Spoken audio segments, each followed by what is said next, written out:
தமிழ் உள்ளங்கள் அனைவருக்கும் இனிய வணக்கம். இது உங்கள் தமிழ் ஸ்டோர் சேனல். நீட்டோட எக்ஸாம் முடிஞ்சுது. ஒரு பக்கம் வந்து அந்த ஸ்கேம் பிரச்சனைகள் போயிட்டுருக்கு. சிபிஐ விசாரிச்சுட்டு இருக்காங்க. 8ஆம் தேதி அதற்குரிய விசாரணைகள்லாம் துவங்க போகிறாங்க. ஸோ இதெல்லாம் ஒரு பக்கம் இருக்கட்டும். இப்போ நம்ம அடுத்து எதிர்நோக்கிற விஷயம் என்னென்னா கவுன்சிலிங் அப்படின்னு சொல்கிறது, மெடிக்கல் கவுன்சிலிங். அது 2 வகையான counselling, all India quota counselling, Tamil Nadu medical counselling, Puducherry centre counselling அப்படின்னு சொல்லி நம்ம எதிர்பார்க்குறோம். ஸோ இது எப்போ வருவதற்குண்டான வாய்ப்புகள் இருக்குன்றது இந்த வீடியோவில் பார்க்க போகிறோம். கூடவே மிக முக்கியமானது, நிறைய பேர் கேட்குற ஒரு கொஸ்டின் என்னென்னா, அலாட்மெண்ட்டில் இந்த first round, second round, third round அப்படின்னு சொல்லி நமக்கு கவுன்சிலிங் நடக்கும். அதில் வந்து இந்த அலாட்மெண்ட் அப்படின்னு ஒரு விஷயத்தை பற்றி பேசுகிறாங்க. அப்படின்னா என்ன அப்படின்னு நிறைய பேர் கேட்குறீங்க. ஸோ அதற்கு உண்டான விஷயத்தை டீட்டெயிலாக நம்ம பார்க்கலாம். இந்த அலாட்மெண்ட்டில் எப்படிலாம் நம்மளால் பண்ண முடியும், அலாட்மெண்ட்டில் எதுலேருந்து எதில் போனால் அது ஓகே ஆகும் அப்படின்ற விஷயங்கள்லாம் டீட்டெயிலாக நான் உங்களுக்கு சொல்லிடுறேன். ஸோ ஃபஸ்ட்டு வந்து இந்த கவுன்சிலிங் எப்போ நடக்க போகுது அப்படின்றது தான் மிகப்பெரிய கேள்வி. ஏன்னா நம்ம வந்து ஏற்கனவே சொல்லியிருந்தாங்க, கவுன்சிலிங் வந்து தேதி குறிப்பிடாமல் ஒத்தி வைக்கப்பட்டுள்ளது அப்படின்னு சொல்லி. அது உண்மைதான். போஸ்ட்பாண்ட் அப்படின்ற வார்த்தை வந்து தவறானது தான்.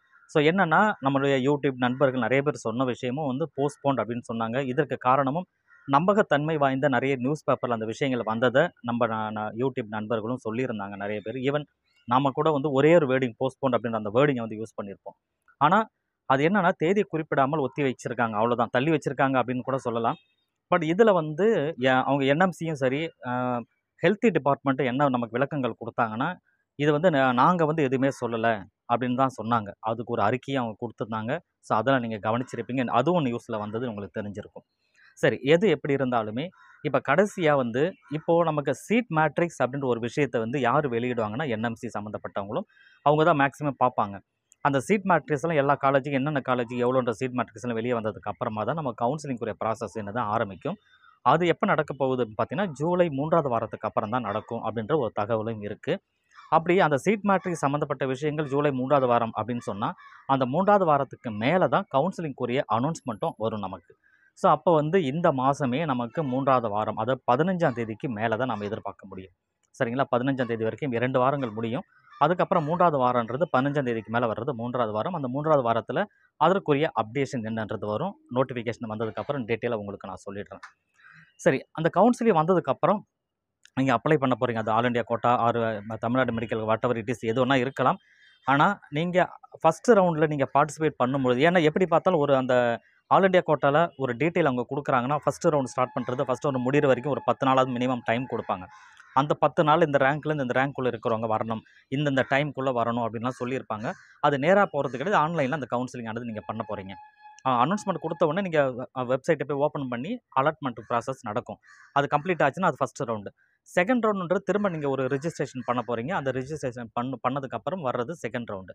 இப்போ அந்த அலாட்மெண்ட் அப்படின்னா என்ன அர்த்தம்னா, ஃபஸ்ட்டு ரவுண்டில் உங்களுக்கு ஒரு காலேஜ் கிடைக்குது.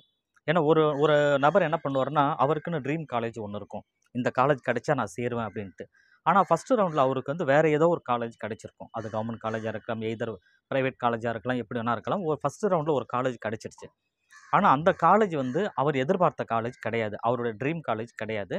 அவருடைய ட்ரீம் காலேஜ் வேறு.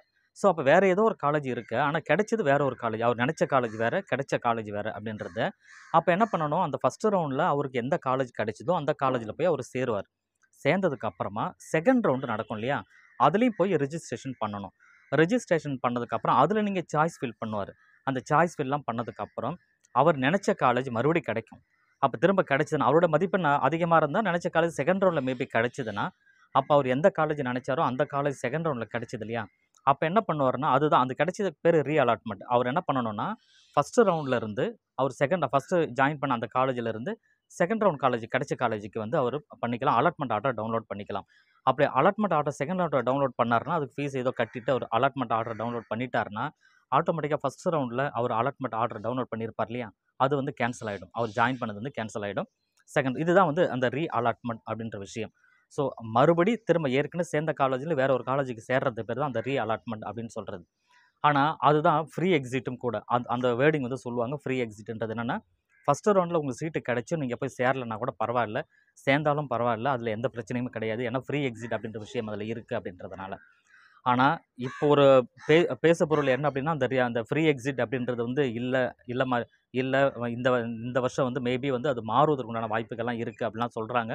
பட் கன்ஃபர்மேஷன் கிடையாது. ஸோ எது எப்படி இருந்தால் நான் சொல்கிற விஷயம் வந்து as it is last year என்ன நடந்ததோ அந்த விஷயங்களை பற்றி உங்களுக்கு நான் சொல்லிட்டு இருக்கேன். ஸோ அப்போ இந்த அலாட்மெண்ட் அப்படின்னு சொல்கிறது, ஒரு காலேஜ்லேருந்து இன்னொரு காலேஜ் நீங்கள் மாறுறீங்க செகண்ட் ரவுண்ட்லன்னு சொன்னால் அது வந்து அலாட்மெண்ட்.